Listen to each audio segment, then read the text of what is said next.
Muy buenas tardes, damas y caballeros. Antes de nada, muchísimas gracias a todos los presentes por estar hoy aquí en esta sala incondicional con la cultura del Real Casino de Tenerife. Muchísimas gracias a la Junta Directiva que está aquí con nosotros hoy, por hacernos compañía, por cedernos estas instalaciones fantásticas. Quiero saludar, siempre lo hago y lo hacemos entre nosotros, a mis compañeros de la tertulia Amigos del 25 de Julio y, como digo, a todos los presentes. También quiero saludar a la asociación, que está ahí aquí, un montón de miembros de la Asociación para la Investigación y la Protección de la Memoria Histórica San Miguel Arcángel. Bien. Antes de nada, antes de continuar con una pequeña introducción, quiero presentar a los señores que me acompañan, que son todos grandes expertos en arte y en patrimonio artístico. Hoy vamos a hablar del patrimonio escultórico de Santa Cruz, pero es evidente que es un término relacionado evidentemente con el arte, con lo cual vamos a hacer un recorrido más amplio que exclusivamente relacionado con ese término. Bueno, empezando por mi derecha, está con nosotros don Antonio Barragán, que es doctor en Bellas Artes, catedrático de Bellas Artes por la Universidad de Sevilla y un gran pintor. Estuve viendo, nos mostró ayer, mientras que cenábamos, algunas de sus obras y les puedo decir que son obras magníficas, preciosas. Bueno, junto a mí está Juan de Ábalos Carballo, que, como habrán adivinado, es el hijo del gran escultor, pueden aplaudir, Juan de Ábalos Taborda. Él nos va a hablar de cosas muy interesantes que nadie le ha contado a él, sino que las ha vivido. Bueno, aquí a mi lado, pues mi compañero y amigo de la tertulia Amigos 25 de Julio, Carlos Payés Darias, que es arquitecto y un gran conocedor del patrimonio, no solo escultórico, sino en general el patrimonio artístico de Santa Cruz de Tenerife y más allá de los mares.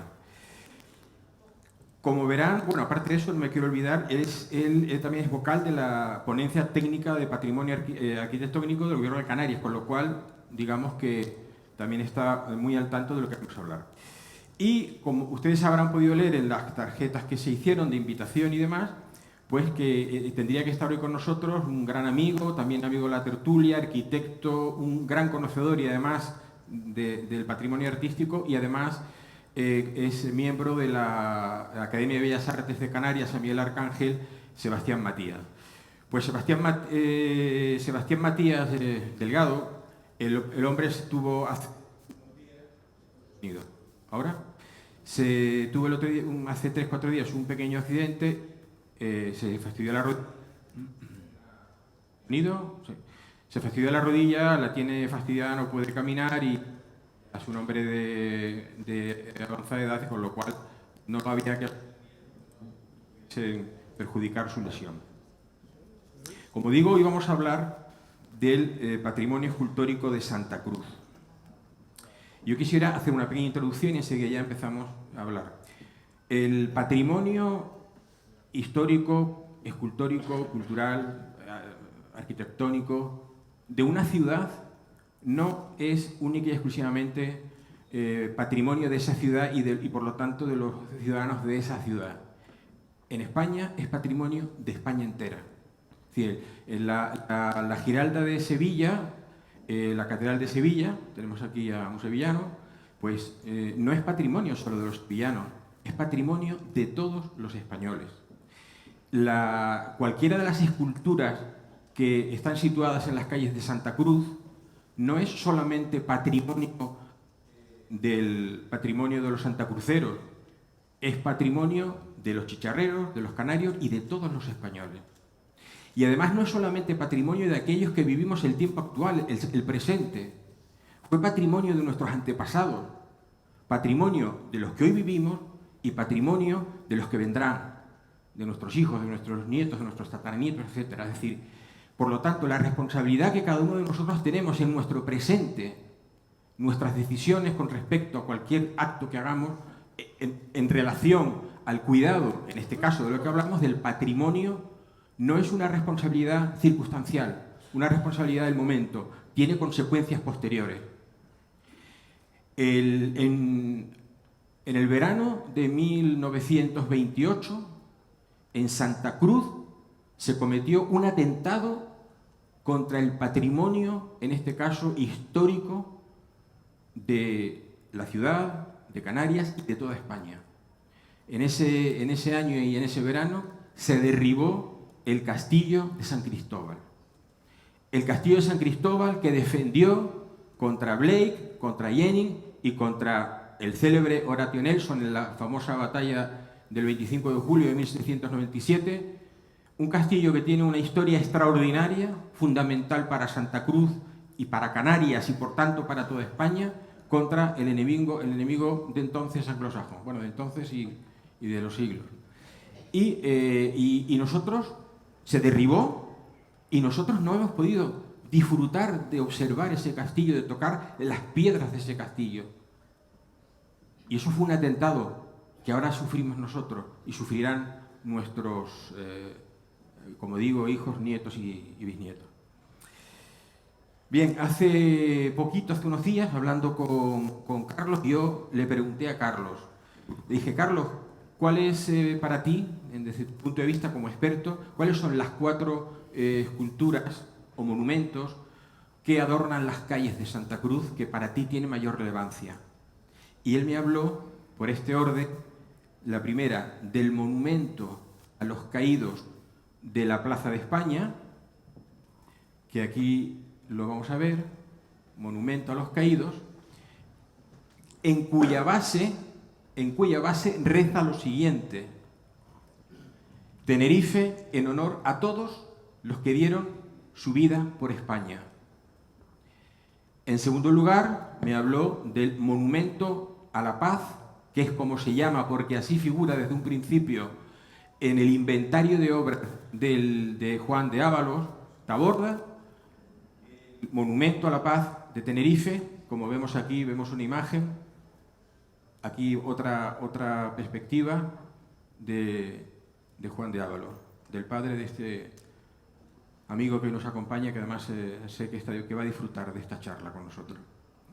Posteriormente me decía, bueno, después, esta es una fotografía del inventario donde hay figuras señalado con esa estrella roja, con esa flecha roja, ahí figura como efectivamente en el inventario de las obras de Juan de Ábalos figura con ese nombre, con ese título. Cualquier otra cosa, cualquier otro título es cuestión de la gente, del pueblo, con buenas intenciones y otras no con tan buenas intenciones.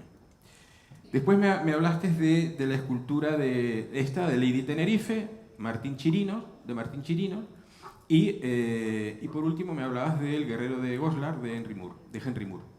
Estas son las... El monumento del triunfo de la Candelaria. Ah, perdona, pues se me pasó. Pues ese se me pasó. Eres un imprudente, porque eso no se dice, me lo dices después y no pasa nada. Hay que decirlo. Bueno, pues el monumento a la Candelaria. Bueno, y ahora empezamos ya, Carlos. Mi primera pregunta es muy sencilla. Es, ¿cómo está el estado, desde tu punto de vista, el estado de las esculturas que adornan Santa Cruz de Tenerife, las esculturas callejeras, las esculturas que están en la calle? ¿Cuál es el estado desde el punto de vista de su... No hablo ya de la conservación, sino de la relación con otras capitales españolas, de promedio? Bueno, a ver, Santa Cruz de Tenerife siempre ha sido una ciudad liberal, acogedora de la gente que ha venido, acogedora con nuestros enemigos, con los ingleses, con cualquiera que aquí decidió hacer su vida. Y ese respeto se ve precisamente en la colección de esculturas en la calle. En nuestras calles hay un patrimonio enorme que forma parte de muchos tiempos, muchas épocas de la historia del pasado, y esa es precisamente la grandeza de Santa Cruz, esa simbiosis, esa capacidad para integrar pensamientos culturales ajenos de otras metrópolis, pueden ser de ingleses, franceses, de cualquier sitio. Y nosotros eso lo vivimos con naturalidad en Santa Cruz. Por lo tanto, para nosotros siempre fue natural que en nuestras calles convivieran escudos de la reina Isabel II con escudos de la República, con escudos franquistas o con el monumento del Triunfo de la Candelaria, porque eso es Santa Cruz, una ciudad que siempre fue tolerante, una ciudad que siempre fue liberal, una ciudad que fue cosmopolita y muy avanzada, y por lo tanto tenemos una colección magnífica de escultura en la calle, y que esa nos pertenece a todos, ¿no? El estado comparado con otras capitales es sorprendentemente diferente. Nuestra colección no la tiene casi ninguna otra ciudad.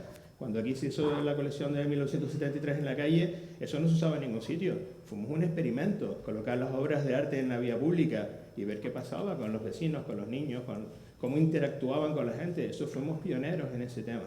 Y ahí se colocaron. Y ahí están otras esculturas como la de Corberó, ejecutores y ejecutados, y ahí ha formado parte de nuestra memoria colectiva en la Rambla, paseando y viéndola.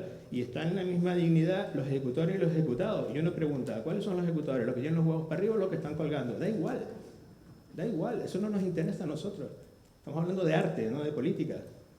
Entonces, Santa Cruz, el único monumento que está en su sitio realmente, porque Santa Cruz ha sido una capital que tuvo la desgracia de que después de que fue capital de Canarias, con la división provincial, perdió un poco el rumbo y se destruyeron todos los avances que se habían hecho para ser la capital única de Canarias. No ha habido ninguna otra. Santa Cruz de Tenerife, por 150 años aproximadamente, fue la capital única de Canarias. Antes solo había capitales insulares y después ha habido capitales de las provincias. Y ahora, capitalidad compartida. Y esa capital solo queda en su sitio el Triunfo de la Candelaria, ese obelisco que tenemos aquí a la entrada del casino, que es maravilloso, de Pascual de Buquear, y que se mantiene en el mismo sitio, eso sí, con la modificación de su base, porque el nivel de la Plaza de la Candelaria ha variado varias veces, como 5 veces de altura hacia arriba y hacia abajo, pero se mantiene ahí. Nosotros tenemos una desgracia en Santa Cruz, tenemos la idea de que el patrimonio, cuando nos catalogan una casa, pues si la cerramos y la tapiamos y le ponemos unas mallas ahí, pues a lo mejor acaba por desaparecer como un truco de magia y desaparece y puede ser otra cosa. Pues también pensamos eso con las esculturas. Tenemos el caso de esta escultura que estamos aquí, nos trae hoy aquí principalmente, de la Victoria, o de, como quiera llamarla, de la Paz. A mí me da igual llamarla de la Victoria, no tengo ningún complejo, ningún prejuicio para llamarla así tampoco. Entonces resulta que esa escultura está abandonada, ya no es una fuente como lo era antes, con sus luces de colores, que era un orgullo ir a la gente que venía a Santa Cruz y iba a fotografiarla. Se ha dejado abandonar, se ha dejado que robaran las tuberías, que rodaran los surtidores, que se quedara abandono. A ver si con esa idea de Santa Cruz un día acaba como desapareciendo del mapa, ¿no? Y la podemos quitar y no pasa nada, ¿no? Y ese es el patrimonio que tenemos. Yo quiero agradecer públicamente a Carlos Pallés que hoy esté aquí y que además yo tengo muy claro que va a decir lo que piensa, le guste o no le guste a la gente que pueda escucharle. Y se lo agradezco porque no todo el mundo de su talla de conocimiento y profesional acepta Se ha ido el sonido. Se va el sonido. Se va, viene, se va, viene. Bueno, déjame esto y cuando se vaya yo, que lo oigo, ¡pam! Agarro. Ahora de momento se me oye.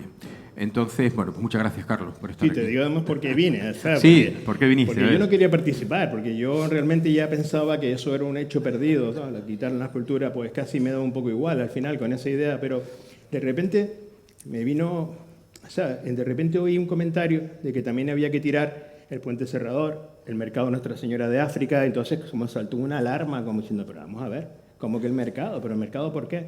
No, porque parece un cuartel, pero si eso no se parece a ningún cuartel del mundo. No, es que recuerda no, ¿será que te recuerda al arco de la entrada de Olla Fría que se hizo después que el mercado, ¿no? Que es lo que querrás decir y tal. Bueno, entonces me saltó una alarma y me acordé de un libro que se llama El infierno de Dante. Y en el infierno de Dante hay un capítulo que dedica a lo peor de la humanidad, a lo más deleznable, a lo más despreciable de los seres humanos. Y no son los asesinos, ni los terroristas, ni la gente que pensamos, no. Son los, como dice Dante, los que permanecen indiferentes frente al sufrimiento de los demás, con capacidad para poder haber hecho algo y no hicieron nada. Entonces de repente me planteé, oye, pues ya está bien, ya me estoy hartando de esto, yo no voy a quedarme más tiempo callado con todas las cosas que estoy viviendo, y ha dado un momento que hasta aquí llegué, y a partir, por eso le dije, voy a ir, aunque es de escultura, sé más de arquitectura que de escultura, pero es que ya esto no puede ser, o sea, no puede ser que 4 iluminados digan que hay que hacer una serie de cosas porque se les ocurre a ellos, ¿no? Y entonces, aquí estoy por eso. Y yo sé que aquí podemos tener todos nuestra opinión personal de las cosas, tenemos todos nuestra memoria, porque hay una cosa que llamamos ahora memoria histórica, pero luego está nuestra memoria colectiva como pueblo de Santa Cruz y nuestra memoria privada, personal, la memoria de cada uno de nosotros que hemos vivido en esta ciudad. Y que ahora resulta que hay unos señores que quieren controlar, limitar y decirnos qué es lo que debemos recordar y lo que no. Y hasta ahí hemos topado ya conmigo, o sea, hasta ahí llegamos, se acabó el asunto y por eso participo yo hoy. Pues muchas gracias por participar.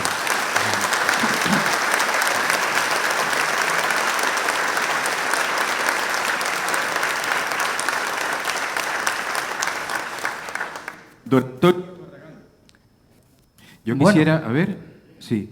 Yo quisiera preguntarte, Antonio, desde el punto de vista de la sensibilidad de un pintor como tú y de un catedrático de Bellas Artes, ¿hasta qué punto una obra de arte, sobre todo de la talla del Monumento a la Paz, y teniendo en cuenta además quién es su autor, de una talla mundial e intemporal, llega a ser importante para la ciudad como patrimonio desde el punto de vista emocional? Yo no hablo de monedas, hablo desde ese punto de vista, y además hasta qué punto generalmente puede ser consciente la ciudadanía de que en sus calles pues hay obras de arte que engrandecen la ciudad desde el punto de vista arquitectónico, escultórico, artístico, es decir, patrimonial. Yo creo que hay una sensación que se percibe de cierto pasotismo, ¿eh? Se están cometiendo atropellos en muchos sitios, no solamente aquí. Ahora, son atropellos menores. Yo cuando supe del tema del Ángel de la Paz, que era de Juan de Ávalos, he tenido un pretexto ideal para venir a Canarias y conocer Tenerife, que no lo conocía. Y de paso he conocido la obra. Me parece verdaderamente aberrante no solo la decisión, sino la argumentación que se ha dado. Si quiere cito a la persona o la omito. Sí, por supuesto. Sí, bueno, pues hablaríamos de Alfonso Ruiz Rayo, el decano de la Facultad de Bellas Artes, que llega a un despotismo y a una actitud casi insultante, tratando la figura y la obra de Juan de Ávalos, diciendo que lo único que hizo así por su monumentalidad y dimensión y demás fue el Valle de los Caídos, pero que después no tiene verdaderamente una obra representada, está totalmente fuera del contexto artístico del momento, con lo cual está marcando pautas, ¿eh? O sea que tenemos que darnos cuenta que tenemos una auténtica dictadura cultural, que te dicen lo que debes hacer y lo que no debes hacer, lo que está fuera de su tiempo o lo que está en el momento oportuno. Y claro, yo tengo un concepto del arte muy distinto. Para mí el arte es, por encima de todo, algo completamente personal. A nadie le tienen que decir lo que tiene que hacer, y además también intemporal. Y llega a un extremo en el que lo califica como el escultor del franquismo. O sea que si no hubiera sido por Franco, pues Juan de Ávalos no hubiera sido nada. Es lo que prácticamente parece que da a entender con sus palabras. Entonces, yo tengo que remover un poco la historia reciente del arte aquí en España y de los grandes promocionados a partir de los años 50. Perdón un instante solamente, Antonio, porque yo quiero hacer un pequeño comentario para situar lo mejor posible a la audiencia en relación a lo que estás diciendo, ¿no? Sí. Porque quizá muchos no sepan exactamente a qué se refiere don Antonio, ¿no? Que es el grado de Bellas Artes de la Universidad de La Laguna, elaboró un informe, que es un informe en el que se menospreciaba de manera absolutamente incomprensible la obra del homenaje a la paz, así como al autor, como Juan de Ávalos, ¿no? Hubo muchas reacciones sorprendidas ante aquel informe, pero una de ellas, por supuesto, fue una carta pública que hizo Juan de Ávalos hijo, que está con nosotros, pero también hubo otra que quiero mencionar, y fue la de José Gabriel Estudillo López, sí, que es el presidente de la Asociación Española de Pintores y Escultores. Y él hizo una carta pública que se publicó en la prensa y envió al Cabildo, al Ayuntamiento de Santa Cruz, también a la Asociación para la Investigación y Protección del Patrimonio Histórico, por eso tu mismo conocimiento, José Miguel Arcángel. Bueno, dicho esto, situando yo creo que razonablemente a todos los presentes, pues continúa, por favor, Antonio. Perfecto. Yo quisiera decir que he tratado de buscar de este señor Alfonso Ruiz Rayo alguna obra, algo importante, alguna exposición, y no he encontrado absolutamente nada. No he encontrado absolutamente nada. En su biografía hace unas pequeñas referencias de unos proyectos, de unas cosas ecológicas, de tal. Para mí no tiene absolutamente nada que ver con las bellas artes ni con la creación artística. Y sin embargo se permite dar lecciones. Entonces, cuando él califica a Juan de Ávalos como el escultor del régimen, pues se me viene a la cabeza que en España el arte contemporáneo y la vanguardia fue impulsado por el sevillano de Sanlúcar la Mayor, don Luis González Roble. Don Luis González Roble fue comisario de exposiciones desde los años 50 hasta la muerte de Franco. Don Luis González Roble se encargó de promocionar a todas las vanguardias en tiempo de Franco. O sea que no fue algo que haya surgido en oposición al régimen, luchando, peleándose por las calles, haciendo manifiestos. No. Todo fue una cosa perfectamente encauzada, muy bien organizada, y que le sirvió a muchos, algunos que no valían absolutamente nada, otros sí, o sea, no se puede generalizar, ha habido de todo, pero yo voy a hacer una pequeña referencia. Don Luis González Roble fue también, aparte de comisario de exposiciones, director del Museo Nacional de Arte Contemporáneo. Y entonces él llevó de su mano a las bienales más importantes del momento, pero lo llevó no con un concurso previo, sino a dedo.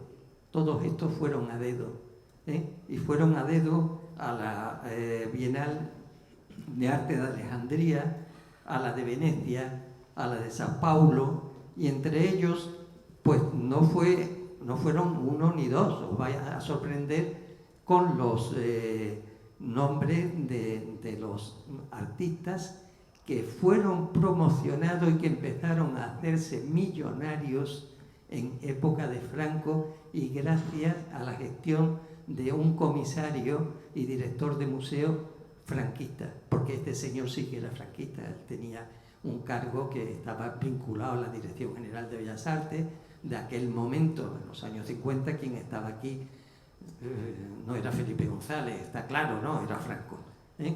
Entonces, pues fueron Eugenio Granel, entre otros, Fernando Zobel, Gerardo Rueda, Juan Barjola, Juan Genové, Lucio Muñoz, Luis Feito, Luis Gordillo, Monpó, Viola, Martín Chirino, Miguel Berrocal, Pablo Serrano, Rafael Canogar, César Manrique, Francisco Nieva, Antonio Tapie, Eduardo Chillida, Manolo Millares o Antonio Saura, entre otros muchos más, porque él promocionó aproximadamente a medio centenar de pintores, que unos tuvieron más aceptación y otros menos. Estos fueron promovidos para entrar en juego con el mercado de arte mundial. Entonces, Antonio, disculpa, para no dilatar mucho en datos que no sean demasiado referentes al... sí. Es evidente, por tanto, que hay un número importante. Me estaban sonando muchos Sí, de los artistas, pintores, escultores que mencionaban. Estamos hablando de que esos son de San Manrique. Son artistas que fueron, digamos, que promocionados y dados a conocer al mundo a través de una labor en ese momento de un comisario que dio libertad absoluta para que ellos se desarrollasen. Con la anuencia de Franco, le dio libertad absoluta para que hiciera y deshiera. Medialista que has nombrado tiene cultura en Santa Cruz. Sí. Vamos a dejarlo ahí, ¿no? Sí. Entonces... me gustaría... ¿Quieres comentar algo más al respecto brevemente para pasar a hablar directamente en relación a lo que estás comentando? ¿Si tengo algo más? Sí. Bueno, he sabido que aquí con estos pintores no solo van a las Bienales, sino que son promocionados en el MoMA, se han llevado a Nueva York, se les pasea por todo el mundo, a costa del erario público. Sí. O sea, no es que ellos, como cuando yo hago una exposición, muchas veces la exposición a mí me cuesta dinero, dependiendo del sitio, de que me conozcan, de que no me conozcan.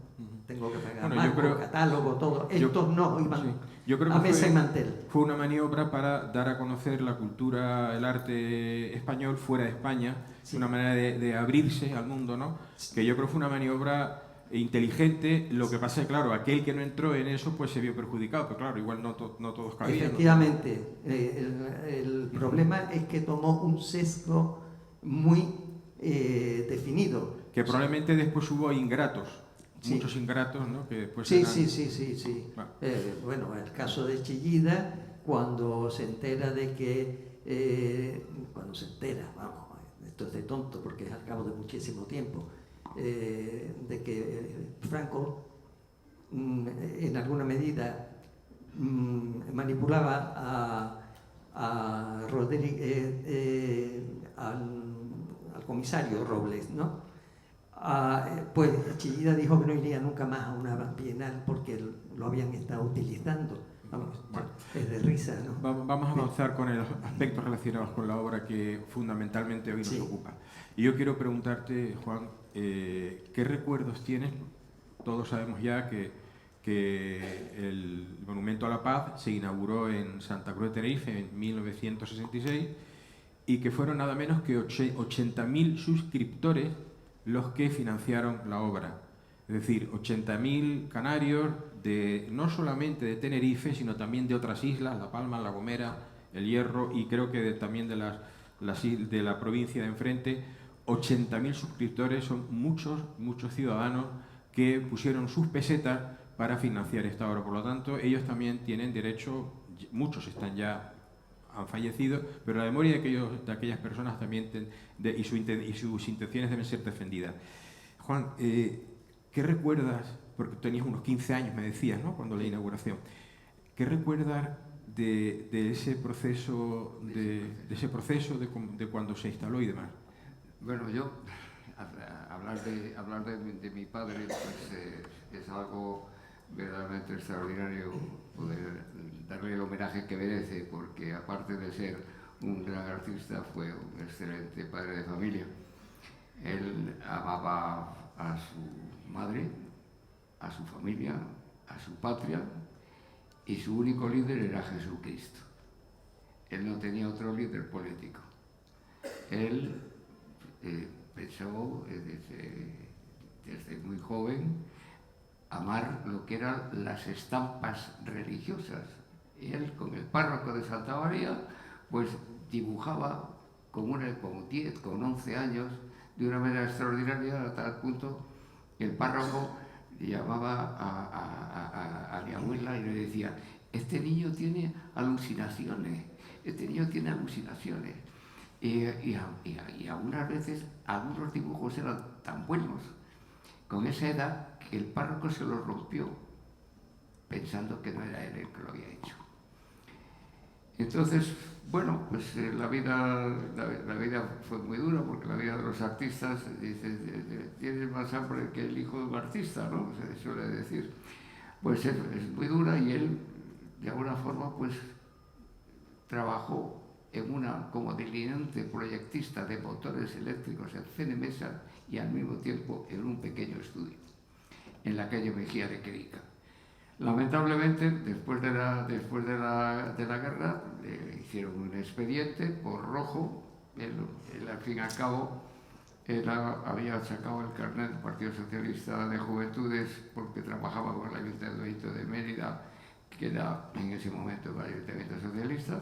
Entonces, bueno, pues era el que recibía al presidente de la República cuando venía a ver las excavaciones o las representaciones en el Teatro Romano. En fin, era un hombre muy ligado entonces a su alcalde, Nieto Carmona. Su alcalde, Nieto Carmona, tiene un capítulo aparte tremendo en la Guerra Civil. Bueno, pues como entonces acusado por alguien que trabajaba con él en las excavaciones, de un problema más bien de enfrentamiento laboral, acusado de ser simpatizante de la República, pues entonces fue depurado y tuvimos que emigrar a exilio voluntario, es decir, no era porque nos exiliaran forzosamente, no, fue un exilio voluntario a Portugal por una razón, con una gran amistad que tenía con Bonifacio Lázaro, un pintor extraordinario, que estaba casado con una portuguesa. Pues el otro dictador de la península, Salazar, un hombre extraordinario desde el punto de vista de comprensión humana, un hombre que lo recordarán muy bien muchos portugueses, pues decretó que en Lisboa no se podía construir ningún gran edificio que no tuviera un apoyo de obra de arte, ya sea pintura, ya fuera escultura. ¿Qué pasa? Bueno, pues, ¿qué más querían los artistas? Pues salimos todos para Portugal y nos metimos en un sitio que ahora les llamamos loft para artistas, donde se reunieron pues Ferreira, Ángelos Teixeira, de mi padre, Bonifacio Lázaro y allí produjeron obra importante. Mi padre seguía el escalafón que se seguía en el arte con las exposiciones nacionales. Era primero ganar medalla de bronce, después medalla de plata, después medalla de oro y luego la medalla de honor. Entonces envió para España su última gran obra, que fue un homenaje curiosamente antibelicista. Era el héroe muerto, era un hombre que recogía entre sus brazos a su amigo caído en combate. En una de nuestras exposiciones nacionales, Franco pasó por delante de esa obra, la vio y dijo: ¿Quién ha hecho esto? Llevaban ya varios intentos de concursos para las obras del Valle, que ya estaban en la mente del generalísimo. Pues mire, lo ha hecho un rojillo, le dijo Fuertes de Villavicencio, el jefe de la Casa Civil entonces. Y Franco contestó: todos los artistas son rojillos, o sea, preséntemelo. Se lo presentaron, le presentaron también al arquitecto Diego Méndez, y Diego Méndez le puso un ejercicio, entonces, el ejercicio fue que tenía que desarrollar una piedad para el frontal de la basílica. La idea del arquitecto era hacer un frontón griego, entonces que la figura que ocupara la piedad sobre la puerta compusiera una especie de frontón. Bueno, mi padre, en un tiempo inverosímil, desarrolló cinco modelos en un estudio que le tuvieron que prestar en el Palacio de Oriente, los dormitorios de Isabel II. Juan, esa es la piedad más grande de todas las esculturas del... Pues creo que sí. Entonces, bueno, pues esa fue, digamos, la entrada de mi padre en el Valle.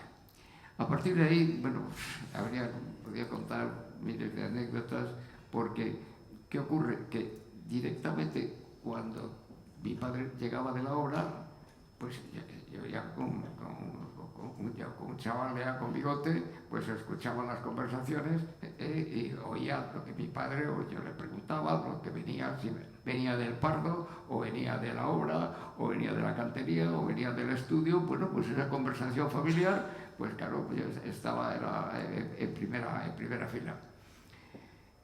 Bueno, pues esto viene por delante de la obra de aquí de Tenerife, ¿no? Porque hay que saber un poco cómo van encajando las cosas.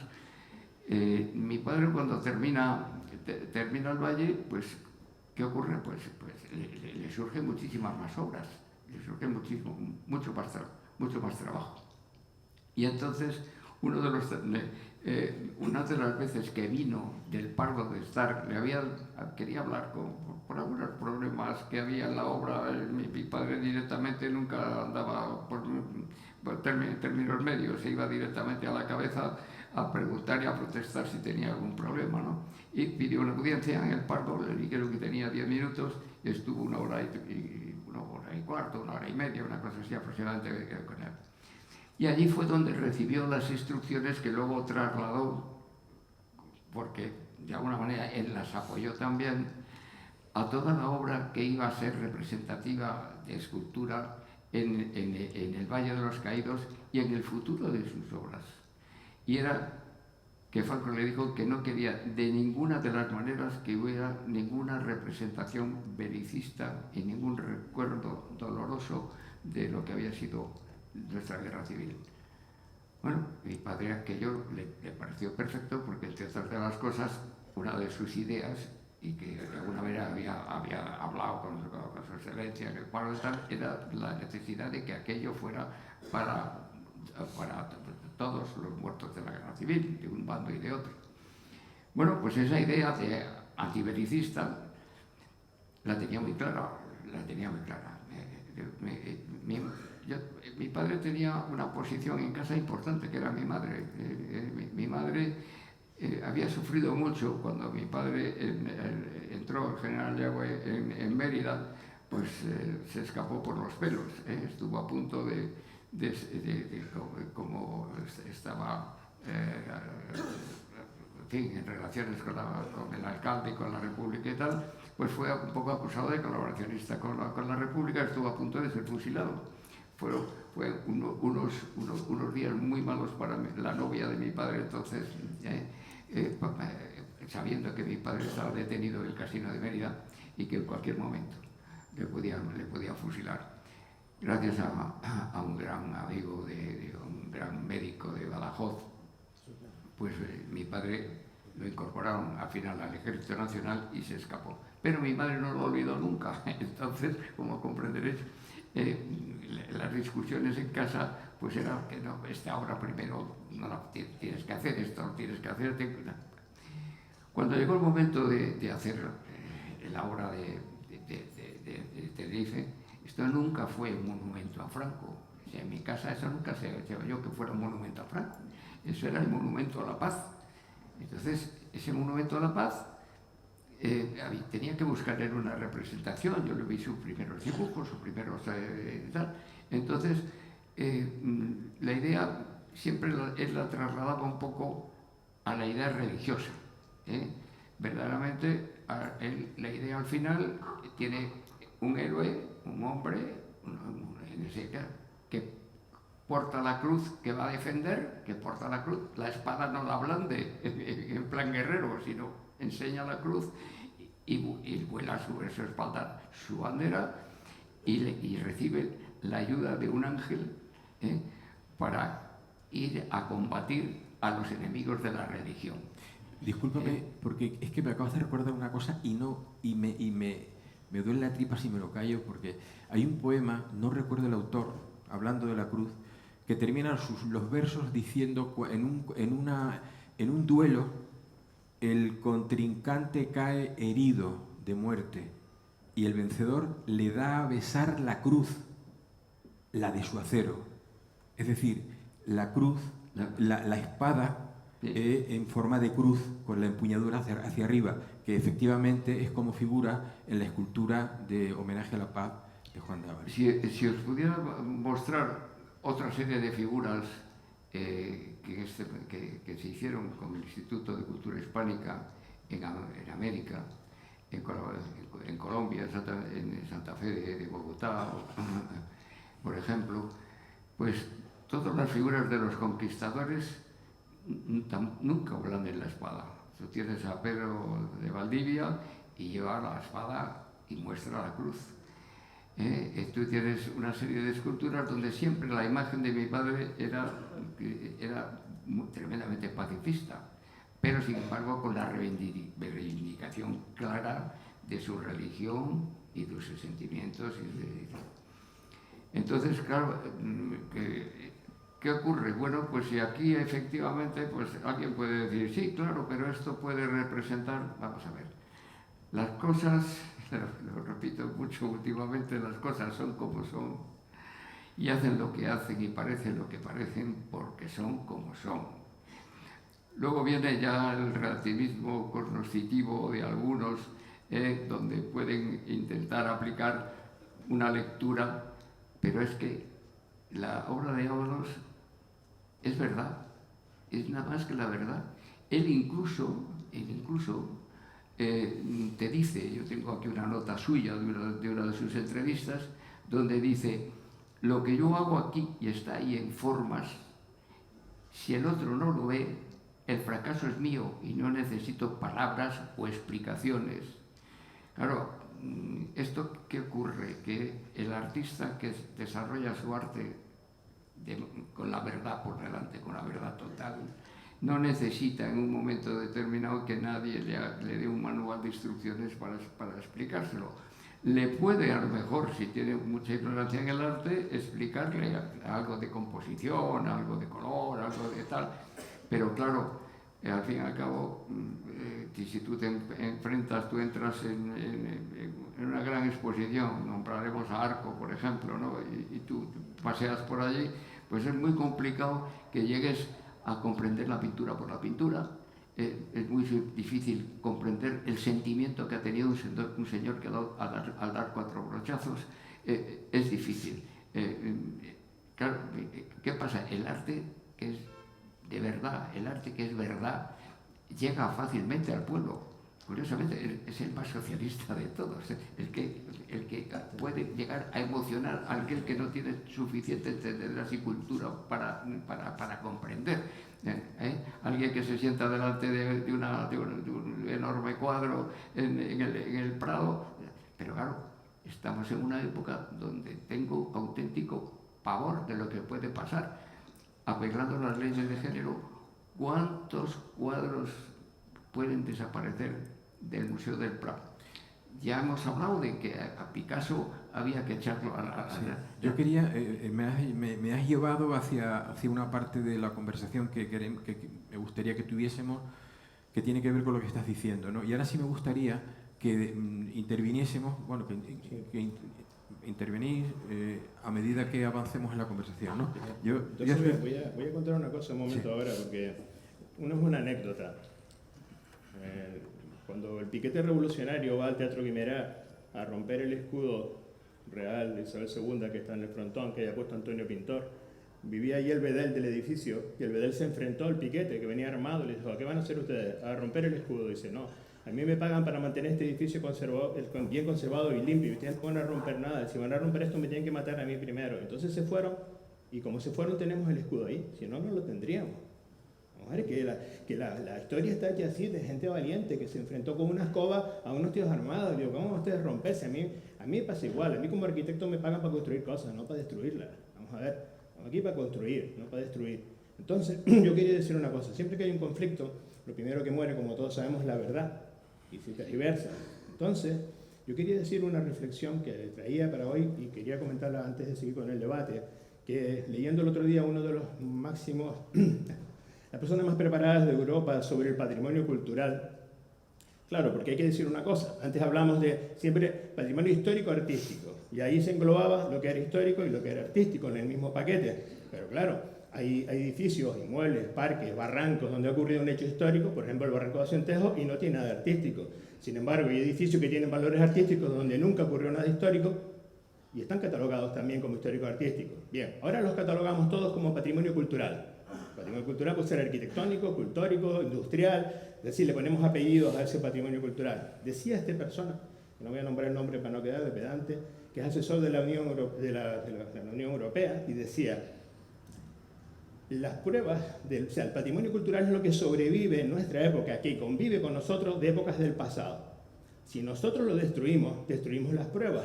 Si no hay pruebas, todo está sesgado. Son opiniones de historiadores, opiniones políticas, pero ya no podemos comprobarlo porque la prueba fehaciente ha sido destruida. Por eso, hoy en día, hay una tendencia, desde una parte demagógica de la izquierda, a destruir las pruebas. Y esto es una prueba, por ejemplo, a lo que me refiero. O sea, si destruimos las pruebas, como para entenderlo, estamos en un pleito y hay unas pruebas. Si nosotros destruimos las pruebas, se acabó el pleito. Las pruebas es la verdad. Las pruebas son la verdad. Y entonces, como sabemos que siempre la primera víctima es la verdad, yo he tenido que escuchar frases callado, estando en reuniones, vamos a decir, más o menos oficiales, donde te dicen: es que Santa Cruz es una ciudad franquista. ¿Y por qué? Les digo yo: ¿por qué franquista Santa Cruz? Sí, porque está lleno de símbolos franquistas. Dale, vamos a ver. Franco llegó aquí porque lo designó a la República, él era jefe de Estado Mayor, llega al gobierno del Frente Popular y lo destina a Canarias. Bien, llega en febrero. En julio parte para el famoso, lo que era, antes era el alzamiento nacional, y ahora estos llaman golpe de Estado. No hay golpe de Estado si no pretendes cambiar el Estado. Si lo que vas a cambiar el gobierno es un golpe en todo caso para cambiar el gobierno, es decir, un pronunciamiento militar. Lo voy a llamar alzamiento, pronunciamiento militar. No hay golpe de Estado porque no es la intención de los golpistas aquellos cambiar el Estado, sino cambiar el gobierno. Sí era el interés de la República cambiar el Estado. Vamos a dejarlo ahí. Entonces llega aquí y tiene una vinculación con Santa Cruz desde febrero hasta julio y se va. Llega en 1950, visita el Sáhara Occidental, viene a Canarias en octubre, llega aquí el 22, visita la plaza que había sido inaugurada, la Plaza de España remodelada, y está unos días en Tenerife. Se va Franco, bueno, y después resulta que ahora viene ya parte de mi memoria histórica. Yo tengo 58 años. En el 64, en diciembre, empiezan las obras para hacer este monumento. En el 66 se inaugura, ¿de acuerdo? ¿Qué pasó cuando se inauguró? El monumento no se hizo por decisión política de las autoridades, se hizo por suscripción popular que organizó el gobernador civil en aquel momento, Julio Pablo. Bien. Nominativa, y todos los que dieron dinero figuraban con el nombre y se publicó en la prensa. Toda la relación que diste está publicada en la prensa. Por lo tanto, no es una obra que se ha levantado por órdenes del régimen. ¿De acuerdo? Cuando llega Franco a la imagen, no le gusta y su decisión es destituir al gobernador civil. Lo destituye. Esa es la verdad. Todo lo demás son historias que cuenta la gente. Destituye al gobernador civil. Y entonces Santa Cruz, avergonzada, le da la plaza pequeñita que está entre la Comandancia Naval y la Comandancia de Obras, y le pone la plaza de Julio Pablo. Ahora le quitarán el nombre también, seguramente, ¿no? O ya que los quitan, si alguno aquí entre el público, que es uno de estos espías que mandan para ver lo que digo, que sepa que también le quita el nombre en la calle Francisco Guerrero Cazorla, que fue el primer jefe del movimiento Santa Cruz, es la primera subiendo detrás del Mensé, que no se lo han quitado y no aparece esa relación que han hecho. Ya aprovechen y quiten eso también de camino. Es decir, lo que quiero decirles es que las cosas tienen unas pruebas históricas, y el patrimonio cultural son las pruebas fehacientes que conviven con nosotros de otro tiempo. Su destrucción no tiene nombre. O sea, no hay diferencia entre el talibán que rompe una cabeza de Buda o el podemita que rompe una escultura como esta. Son iguales, son iconoclastas. O sea, no hay más. Lo ciega su pasión política. Esto no es una pieza histórica, no tiene ningún valor histórico, no tiene ningún valor político. De hecho, no le gustó a Franco. Es decir, ¿qué es lo que tiene? Un valor artístico, solamente artístico. Que es por lo que estamos hoy hablando de esta pieza aquí. Básicamente es una escultura, un monumento que tiene valores artísticos. Claro, si nosotros ahora damos pie a la destrucción de una escultura por sus valores artísticos, estamos haciendo lo del Castillo San Cristóbal. Estamos abriendo la posibilidad que a partir de ahora podamos quitar todas las esculturas que queramos por temas políticos. Desde luego, no estoy dispuesto a pasar por ahí, pero me voy a oponer a todo lo que pueda con ese tipo de cosas. A Santa Cruz no le sobra arte, no le sobran esculturas. Lo que sí sobran son otras cosas. casas mal hechas, cosas ridículas en el puerto, es decir, son barriadas que habrá que rediseñarlas y hacerlas para que las viviendas sean sostenibles y sean más ecológicas. Sobran otras cosas, pero esculturas no sobra ninguna. Si acaso sobra algo, son la gente que dice que sobran las esculturas. Eso sería lo que yo creo que sobra, pero no las esculturas.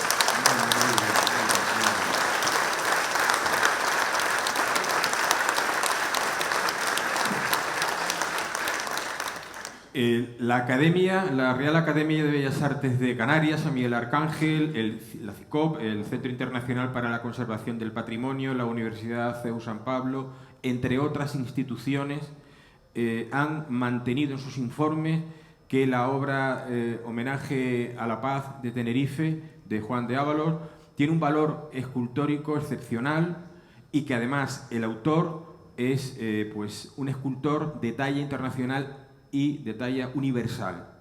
A pesar de eso, el Cabildo se ha negado a conceder la condición de BIC, ¿no? de bien de interés cultural. Y ahora la pregunta, esto vamos a ir hablando en función de lo que cada uno quiera, vamos a tratar de ser, no alargarnos.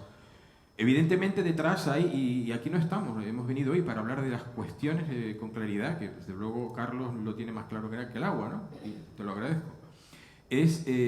Aquí detrás hay unos intereses políticos, como los hubo cuando se creó la leyenda negra antiespañola, que aún hoy estamos sufriendo las consecuencias, porque todo aquello que vaya en contra de la realidad, como muy bien decía Carlos, de nuestra historia, eso enturbia la verdad y por lo tanto lo que reciben, la herencia que reciben las generaciones posteriores son absolutamente falsas, a veces incoherentes, a veces absurdas, como por ejemplo lo que pasa, insisto, con una parte del pueblo español que sigue empeñado en que Hernán Cortés fue un genocida cuando no fue así. Y por hacer 100.000 películas de la guerra civil no va a cambiar cómo acabó la guerra, o sea, es que estamos... Mira, si a mí me dicen hoy, cuando era en los años 80, que éramos realmente libres, muchísimo más que ahora, y en los 90, ¿no? Y me hubieran dicho en una bola de cristal cómo iba a ser el mundo en el 2022, 23, o sea, esta época, yo digo, no me lo hubiera querido, si la bola está mal, tío, ¿cómo vamos a hacer eso? ¿Cómo vamos a estar ahora como la candonga, como si fuera lo de la película aquella de la marmota, cometiendo los mismos errores, hablando de la guerra civil? Esto ya estaba superado, ya. Yo cuando estaba en el instituto estaba superado. Absolutamente, ya hemos pasado la página aquella, estaba en la transición, estábamos orgullosos de la transición. Aquella transición que hicieron una gente que sí estuvo en la guerra, no los tontos estos que no estuvieron en la guerra ni nada, sino en la universidad, adoctrinados por unos profesores rencorosos que le metieron en la cabeza una idea, coño, y la siguen repitiendo una y otra vez. Ustedes no son los de la transición. La gente que hizo la transición, que sí estuvo en la guerra de verdad, pasó página. Y nosotros teníamos la ilusión de que la democracia trajería una España mejor, pero para todos. La España de la democracia son las mayorías. Las mayorías es verdad que tienen que respetar las minorías. Pues al respeto de las minorías está también el respeto de los que quedan del franquismo, o si es de Falange, tienes que respetarlo, forma parte de la Constitución. Eso es lo principal de la Constitución. El gobierno de las mayorías respetando a las minorías.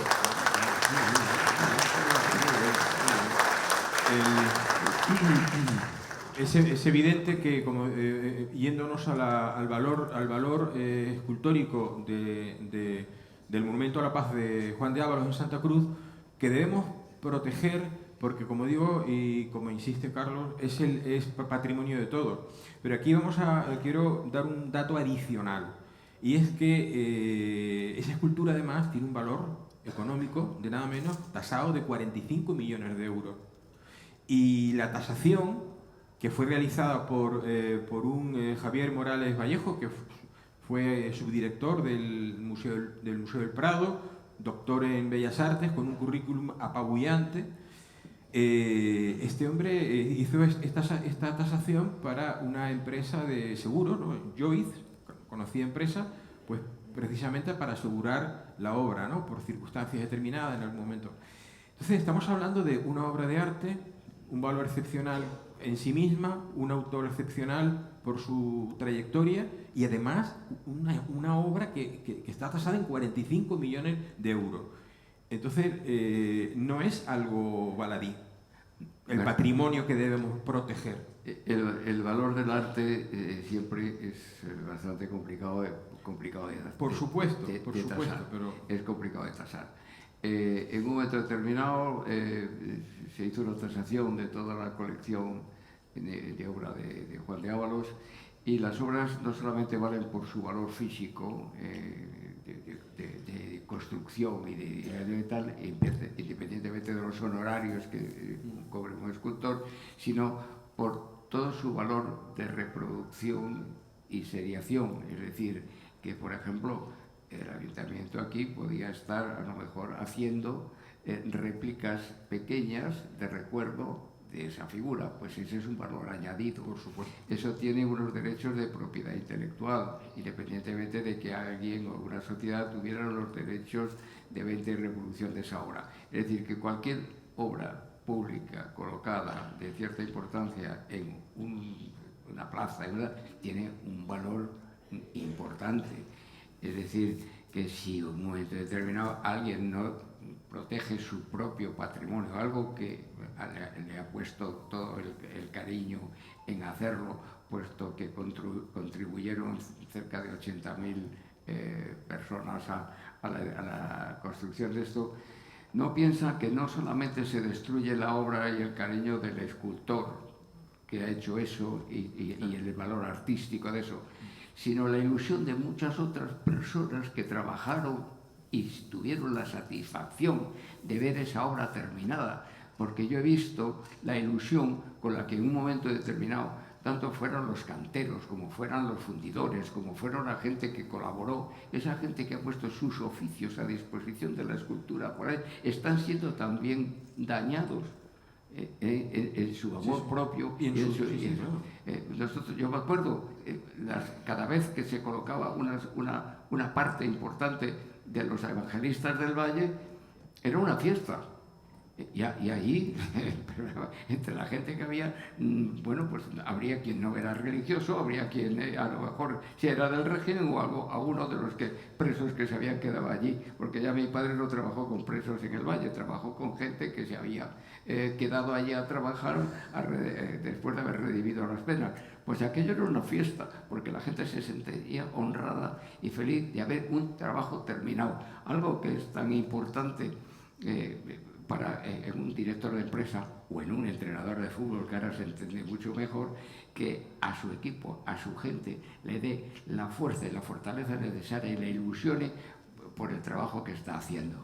Eso es muy importante y eso lo sabía hacer muy bien mi padre. Y la gente, todavía algunos que sobreviven, algún sacador de puntos, pues cuando le dices, oye, pues ¿sabes que han echado abajo una escultura? Nosotros hemos pasado ya por varias de estas. Por ejemplo, en Colombia, los indios cocaleros, que son los que en este momento en fin, funcionan allí, han tirado abajo las esculturas de mi padre, de los conquistadores españoles que estaban en Santa Fe de Bogotá. Ahora solamente Bogotá le han quitado lo de Santa.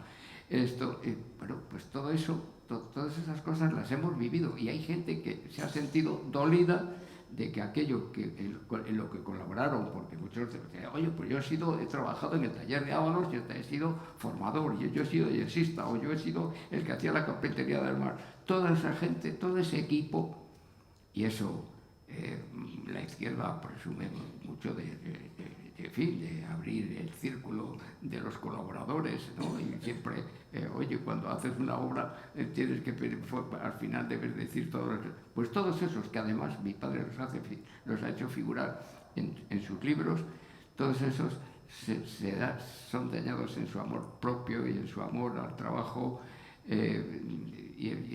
y a ese patrimonio tan espectacular que supone tener una obra de arte, te guste o no, pero es un patrimonio tuyo, es algo que de aquí, nuestro y de todos los españoles, tiene un valor excepcional. Gracias. A mí me gustaría, yo siempre, hay un personaje que es Teófilo Gautier, en fin, un gran personaje, que pasando por la destrucción en Francia de obras, escribió unas letras que os voy a leer, que son efectivamente lo que debemos de defender los artistas y lo que llamamos el arte y el patrimonio de nuestras ciudades y de nuestras patrias. Que incluiste en tu carta, ¿verdad? Incluiste el texto en tu Sí, carta. sí, yo lo encontré para que... Sí. Es una lección para todos. Dice, degollaos si queréis unos a otros por esos ideales que creéis poseer y pretendéis defender. Regad con vuestra sangre y abonad con vuestros propios cuerpos los áridos campos asolados por la guerra. Pero la piedra, el mármol y el bronce, trabajados por el genio humano, son sagrados. No los toquéis. Pasados unos 2000 años, nadie se acordará de vuestras discordias civiles y solo por algunos maravillosos fragmentos recuperados en excavaciones se sabrá que habéis sido un gran pueblo. Es una... Creo que es un texto precioso y muy significativo. Es evidente que... una cosa nomás, sí. Mira, una cosa, a mí personalmente, lo más que me indigna de esta época, porque a ver, no es que quieran quitar la escultura esta, es que hay plataformas para tirar el acueducto de Segovia porque es un signo de la opresión de Roma. O sea, aquí hemos llegado ya a lo que decía Einstein, solo la imbecilidad humana es infinita, no el universo, ¿no? O sea, yo de verdad que me tiene esto indignado, ¿no? Y lo más que me molesta es la supuesta superioridad moral que esgrimen una parte de la izquierda intelectual que piensa que ellos tienen lo que tienen la ética y la moral y la verdad de las cosas y lo que ellos piensan es lo que tenemos que hacer todos porque es lo correcto. A ver, el Frente Popular quiso vaciar el Museo del Prado y quemar todas las obras monárquicas para poner la obra contemporánea de sus amigos. ¿Qué me están contando? O sea, ¿pero qué superioridad moral es esa para decirme a mí lo que tengo que hacer? Y lo tengo que conservar. Y van por ahí siempre con la banderita, yo tengo superioridad moral porque soy democrático, como si la democracia fuera el único sistema de gobierno del mundo. ¿Y qué tienen en China y qué tienen en otros lados? O sea, ¿qué me estás contando tú? Vamos a ver. O sea, lo primero de todo, antes que la democracia, está el respeto a los demás y la empatía con los demás. Y con las personas que nos precedieron y con nuestros padres. Y estoy hasta las narices que me hablen de los inmigrantes que se fueron a América, a tal. Y los que se quedaron aquí, que vivieron con el franquismo, lo pasaron peor y sacaron a España adelante. Y luego vinieron esos inmigrantes y ahora tenemos que rescatarlos y traerlos para acá. O sea, ya está bien con el rollo del exilio y de estas historias. Vamos a ver, ¿por qué son superiores los inmigrantes a los que se quedaron en España y tuvieron que trabajar todos los días, levantarse a trabajar y educar a sus hijos y soportar el régimen? ¿Dónde está la superioridad moral de eso? Esa no está en ningún sitio. Ellos esgrimen una supuesta superioridad moral que no tienen por qué dar lecciones a los demás de superioridad moral.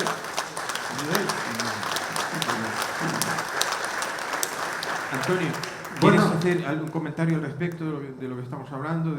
Sí, en general es que yo sigo centrado en la crítica al informe que emite este decano de Bellas Artes de La Laguna, Alfonso Ruiz Rayo, que en primer lugar yo creo que, no sé si toma alucinógenos, ¿no? Porque decir que bueno, que el grupo escultórico aparece la figura de Franco idealizada en un joven hercúleo, y bueno, es que es patético.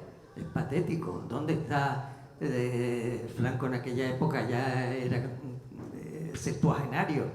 ¿Cómo va a decir que aparece un joven hercúleo que representa Entonces, eso es demencial. Después hay otras dos profesoras que también lo secundan y demás, ¿no? Bueno, hay una evidente sumisión a quien encargó esos informes. Claro, eso es evidente. Pero lo que más me dolió es que dijera que Ábalos, aparte de, no sé si he comentado algo antes, aparte del Valle de los Caídos, pues que no tenía obra. Que no tenía obra repartida por la geografía nacional ni por ningún sitio. Y digo, bueno, pero esta gente, ¿cómo tienen la osadía de en un documento público decir falsedades enormes, que son de juzgado de guardia? Entonces, yo saco de aquí pues que la obra de Ábalos se encuentra en Puerto Rico, en Guayaquil, en La Habana, en la República Dominicana, en Estados Unidos, que es miembro de honor de la Junta de Mejora y Ornato de Bogotá, miembro correspondiente de la Hispanic Society of America, Nueva York, desde 1961, miembro ese mismo año de honor del Instituto de Cultura Hispánica de Venezuela, En 1968 se incluye en la Orden de las Artes y las Letras de París, miembro de número de la Real Academia de Bellas Artes de San Fernando desde 1974, cosa que no son ninguno de estos ni de sus mentores, porque el que más es académico correspondiente, y hay una gran diferencia entre el académico correspondiente y el académico de número, que tiene su sillón asignado, que era el caso de Juan de Ávalo, ¿no? Igualmente académico correspondiente de la Academia de Santa Isabel de Hungría de Sevilla. Desde 1979 a 1981 fue presidente del Círculo de Bellas Artes de Madrid. En 2002 la compañía aérea Span Air bautiza un Airbus con su nombre, que es paseado por todo el mundo. En cuanto a medallas, obtiene por su obra Autorretrato la tercera medalla de la Exposición Nacional de Bellas Artes del 41. En 1950 obtiene la segunda medalla en el mismo certamen por la obra Soledad. En el 57 es cuando obtiene la primera medalla o medalla de oro con la obra Cristo Yacente. En el 76, en la avenida de Virginia de Washington, se inaugura su estatua ecuestre de Bernardo de Galvez en el Memorial Park. El 2 de septiembre de 1980, por Real Decreto del 6 de junio, tanto Juan Ávalo como el también escultor Enrique Pérez Comendador fueron nombrados académicos de número de la Real Academia de Extremadura, en el caso de Juan de Ávalo con la medalla número 6. Y lo que os puede dejar más perplejo, y que este botarate no tiene absolutamente ni idea, es que igualmente es académico de honor de la Academia de Bellas Artes de Moscú en la Federación Rusa. O sea que, si dice él que no ha salido de Almendralejo... Sí, efectivamente.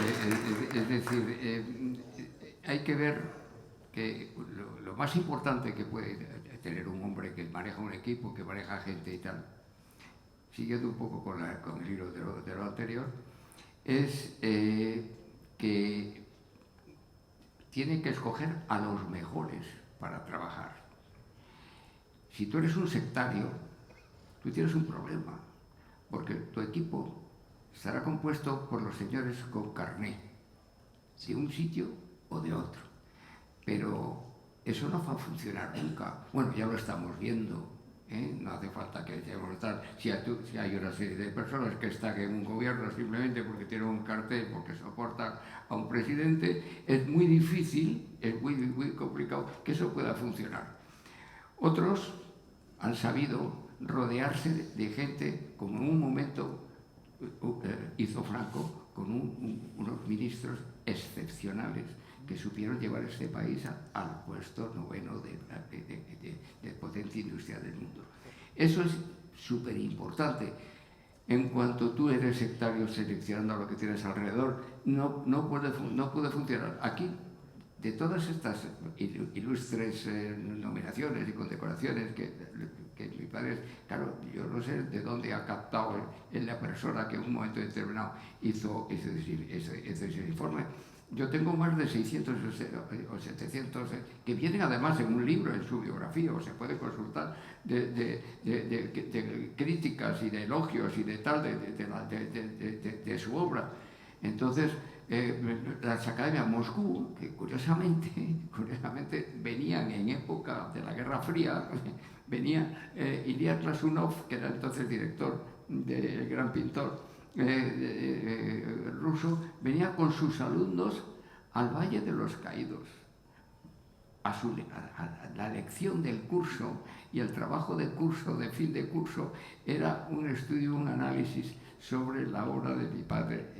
Porque además, sin medios, porque tenéis que pensar en qué año se hizo el Valle, es que no había medios. Si ves las estructuras, yo como arquitecto ahora veo a esa gente trabajando con una boina y unas alpargatas, cuando ahora les tenemos que poner las botas, los chalecos, no sé qué, los arneses, el casco y tal. Y ahí no hubo accidentes, Hubo uno que pudo ser tremendo, que haciendo la Piedad de una persona que no era agnóstico totalmente. Entonces se resbaló, unos días de helada, se resbaló en uno de los y cayó, y uno de los travesaños lo sujetó y se quedó mirando a la cara de la Virgen. No dejó de ser agnóstico bastante tiempo.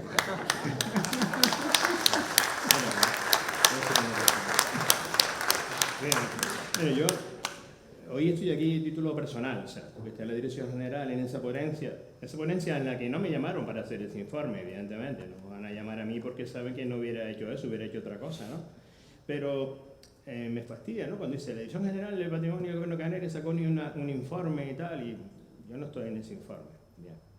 Entonces, un día hablando con ellos allí, dice, no, pero vamos a ver cómo. Le digo yo, ¿cómo va a ser que el informe solo es de Santa Cruz? Y no hay de otras islas, y no hay cosas franquistas en Gran Canaria, y no hay cosas... No, porque el franquismo es en Santa Cruz, está asociado a Santa Cruz. Digo, ¿cómo que está asociado a Santa Cruz? Vamos a ver, ¿de qué aeropuerto salió Franco? De Gando. Puedes ir cambiando el nombre. Y dice, no, ¿cómo va a ser eso? No te metas con Gando y tal. ¿Pero qué me estás contando tú? O sea, vamos a ver, ¿de qué aeropuerto salió Franco para ese dichoso golpe de Estado? De Gando. Cambiarle el nombre al aeropuerto.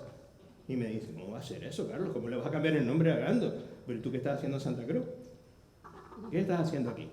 Es decir, eso es un informe absolutamente sesgado, basado en la opinión de una catedrática que no voy ni a nombrar, que en su día ganó una pasta con la que publicaron sus libritos sobre la arquitectura franquista, y usó todos los medios del régimen para que le pasaran las fotos, le pasaran todo para hacer su librito y venderlo, y ahora hace el informe contra todo eso. Es chachi jugar a los dos lados de las cosas, ¿no? Porque queda muy bien. O sea, primero te basas en unos para que te apoyen en los franquistas, y cuando tienes el libro publicado ahora destruyes lo que dices que en tu libro ahora tiene una serie de valores, ¿no?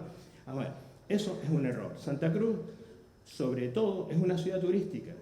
Una ciudad turística que podría vivir de su cultura, de su historia.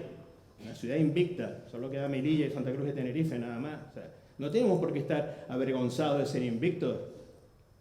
Si otros no lo son, allá ellos. Nosotros somos ciudad invicta. Y además tenemos una historia y una cultura que podríamos vivir de esa cultura. Los visitantes vienen aquí, se suben a ver las obras en Santa Cruz, van al antiguo bus turístico, yo he subido con ellos, baja a la Rambla, Tablán de Almeida, llega a la esquina, resulta que hay un silencio en la cinta, no dice nada cuando pasa por el monumento de La Paz. Y se calla la cinta y lo censuran. Y cuando continúa la Avenida Naga te empiezan a hablar del carnaval en la Avenida Naga. Y si todos los fotógrafos, o sea, todos los turistas haciendo fotos del monumento ¿no? Y dice tú, pero vamos a ver. Si nosotros seremos tontos, si vivimos del turismo, solamente tener una pieza de esa época, cuando ya no haya ninguna, solo la nuestra, será un motivo de visita a Santa Cruz. Por los que quisieran saber cómo fue, con los que quieren saber cómo fue el arte de esa época, cómo fue ese arte en esos años, como por los que están en contra. Y dice, voy a ver la escultura que hay en Santa Cruz, que aunque no la comparto, voy a verla, ¿no? O sea, quitarla es de género tonto. Primero, como arquitecto, reconozco que resuelve la arquitectura perfectamente, resuelve el enlace de la Rambla con la Avenida Naga, con una transición correcta, una escala adecuada, monumental, funcionaba perfectamente, pero es más, es que es una excepción de Almeida. Es que si quitas la escultura tienes que dársela otra vez al Ministerio de Defensa, todo ese solar, los 1080 metros cuadrados que ocupa ese monumento. Y ahora te vienen y dice, lo resignificamos, lo llamamos la victoria de no sé qué, pero no me cuentes rollo, yo no quiero que lo resignifiquen, ya es el Monumento a la Paz, ya es el Monumento a la Paz. Llámalo, si la gente a ver, porque nosotros en Santa Cruz acortamos los nombres y decimos, nos gustan más los barrios cortos, el Toscal, el Cabo, tal. Los que son largos no nos gustan los nombres largos, entonces para la gente es más fácil decir el Monumento a Franco que decir el Monumento a la Paz o Alegoría de la Victoria, otra cosa, ¿no? Monumento a Franco, le hemos hecho muy mal servicio a esa pieza, a ese monumento, llamándolo así, ¿no? Porque realmente eso es lo que se ha prestado, que la gente piense que es un elemento franquista, ese nombre que le hemos dado casi de forma coloquial al monumento, pues resuelve perfectamente el punto urbanístico todo, desde el punto de vista arquitectónico. Pero no solamente eso, una cosa muy rápida sobre los valores de las cosas. Los valores en la escultura son más difíciles de calcular, a efectos de seguro se puede hacer una aproximación, pero los valores en los edificios y en la parte industrial son exactos. O sea, vamos a ver, el puente Serrador que esta gente quiere quitar, porque dice que ensalza la vida de General Serrador, y que quiere quitar los leones, porque los leones es un recuerdo a la victoria en el puerto de los Leones de Madrid. Toma ya, si te ha cogido con alfileres, eso, ¿no? O sea, vamos a ver, o sea, ¿pero dónde lo sacaron? O sea, pero qué cosa, ¿no? O sea, vamos a ver, entonces ellos locos son, el mismo que dice eso se autoproclama defensor de los animales y tal, pero ¿cómo va a quitar los leones si son unos animalitos los pobres? ¿Qué culpa tienen los leones? O sea, ¿por qué va a quitar los leones? Bueno, pues ese puente costó en 1945 4,5 millones de pesetas de la época. Si lo metemos en la calculadora que te lo trae a euros actuales, el puente costaría 1,5 millones. Vamos a ver, esta gente ahora con 1,5 millones no pone ni 4 perros de plástico. Vamos a dejarlo ahí. O sea, que no nos engañen. O sea, dejen eso quieto, dejen los leones ahí.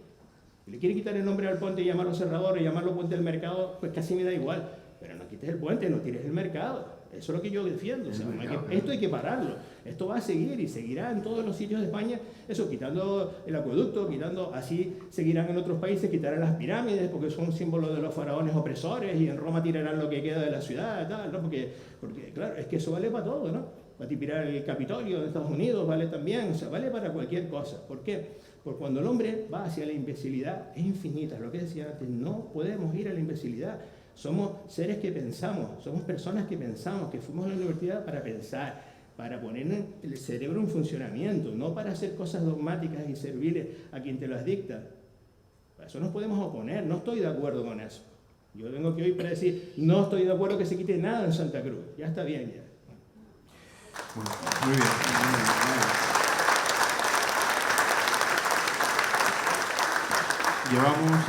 Llevamos un tiempo redondo para una mesa redonda como esta. Creo que nos podíamos seguir hablando sobre muchas cosas, pero creo que ya llevamos una hora y cuarto. Sí, 1 hora y cuarto, y no quiero abusar de la amabilidad de todos ustedes por estar aquí hoy, ¿no?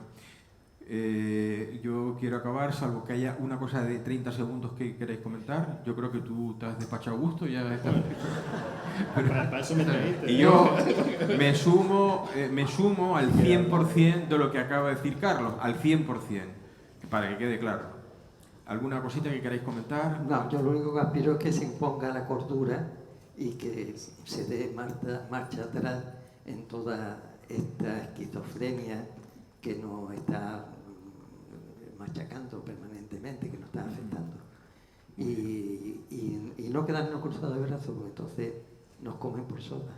O sea, una cosa como una vida muy rápida. A ver, el argumento principal es que hay que cumplir la ley. La ley, a ver, cuando teníamos los 10 mandamientos eran 10. Ahora hay 100 y pico mil leyes que hay que saberse y su desconocimiento no desgrime de su cumplimiento, ¿no? Y dices tú, vale, ¿es que va a ser la memoria histórica la única ley que tenemos que cumplir? ¿De verdad me están contando eso? ¿Y dónde está mi casa? ¿Dónde está la ley de la vivienda? ¿Dónde está la ley de la dependencia? ¿Dónde están las demás leyes que no se cumplen? Es que ¿por qué tenemos que cumplir solo la ley de la memoria histórica ahora? Además, urgentemente. O sea, no hay que cumplirla despacito, ¿no? Sino urgentemente. ¿Y qué pasa con las leyes de verdad importantes? ¿Por qué no cumplen esas leyes primero? Y después puedes decir, hay que cumplir las otras leyes que son menores, como esta, ¿no? No, ahora es fundamental. Entonces el argumento que saca es el cumplimiento de la ley. Bueno, yo creo que las leyes, cuando son claramente injustas, justifican la desobediencia civil. Eso es lo que decía el Código Civil antiguo, ¿no? Y yo lo tengo muy claro. Yo creo que eso es algo lícito, absolutamente lícito. Contra la injusticia, creo que todos tenemos derechos a levantarnos, a obrar en nuestro día a día, al menos protestando.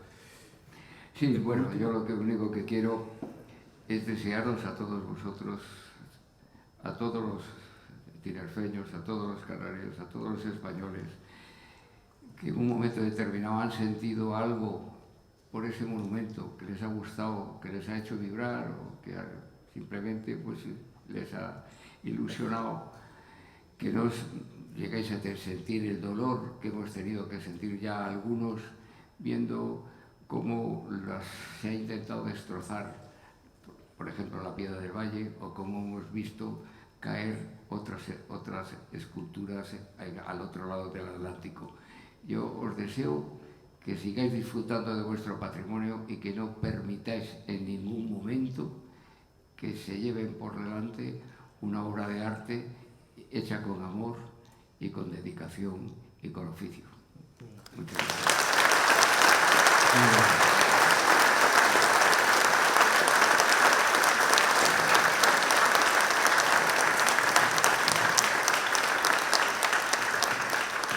Muchísimas gracias, Antonio, muchísimas gracias, Juan, muchísimas gracias, Carlos. Solamente voy a decir algo, y es que, Alexis, pon la otra imagen de la escultura de homenaje a la paz de Tenerife, Juan de Ábalos, con la fuente. Es una foto en blanco y negro muy bonita en la que se ve la fuente iluminada por el sol, y ese perfil es precioso. Bueno, esa escultura, todo ese grupo escultórico es propiedad y patrimonio de los santacruceros, de los canarios y de los españoles. Muchas veces, hablando de otras cosas, por supuesto no es el momento de hablar de ellas, con amigos o gente que me dice, bueno, ¿y qué podemos hacer para que esto no pase? Pues lo primero que podemos no hacer, aquellos que sean consecuentes con lo que opinan, piensan o sienten, como que esta obra debe ser respetada, es no mirar a otro lado cuando alguien le dice lo contrario.